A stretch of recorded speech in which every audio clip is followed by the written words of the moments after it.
Now, Kentucky state lawmakers return to the Capitol in Frankfort next Tuesday to begin the 30-day legislative session.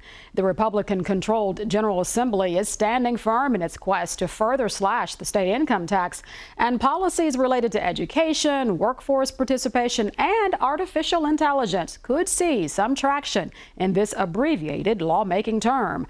I spoke with incoming Senate Majority Floor Leader Max Wise about the ideological shifts in the state Senate and what he hopes can be accomplished before lawmakers adjourn at the end of March.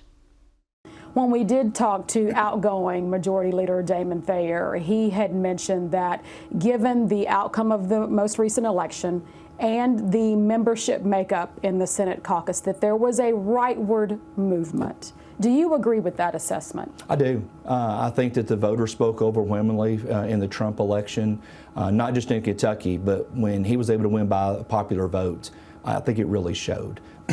I do think that we're starting to see members on different spectrums of an ideology. And you know, with that, it brings also a little flair to a caucus that we've got members that are representing their districts and representing what they campaigned on. For me, it's also managing relationships, personalities, expectations. A lot of that comes into this. But I will say right now, especially I think that the voters put up a mandate with President Trump is here's what we want to see in terms of government. And so I think a lot of it's government efficiency.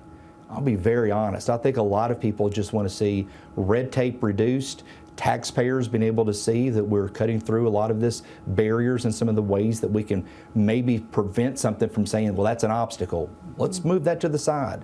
Let's make sure that government's working in a very, very smooth fashion. It's hard, I know, to have a crystal ball and to think about a session that hasn't even started, but when you end on March 30th, which I think it actually happens before then, but the deadline's March 30th, what do you hope you can say that you helped accomplish during that 30-day session?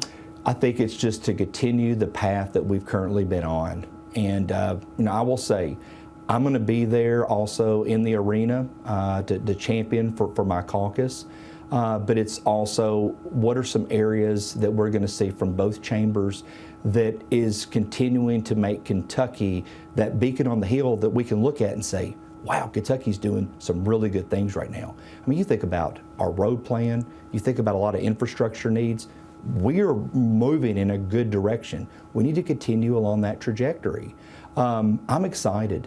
Every session takes on its own identity, and I don't yet know what this identity will look like, but I will say that if we continue to go down the path that I think we're currently on, we're making a lot of people happy, and you're seeing, as a Republican Party, a lot of members being able to be reelected in districts that maybe they thought there was a challenge there, but I think we're also showing we're doing a good job and they're sticking with us. So a programming note, on Monday nights, Kentucky Tonight, I'll talk with legislative leaders from both sides of the aisle as we preview the 2025 legislative session that starts Tuesday. We'll hope you'll join us for that conversation Monday night at 8 Eastern, 7 Central, right here on KET's Kentucky Tonight.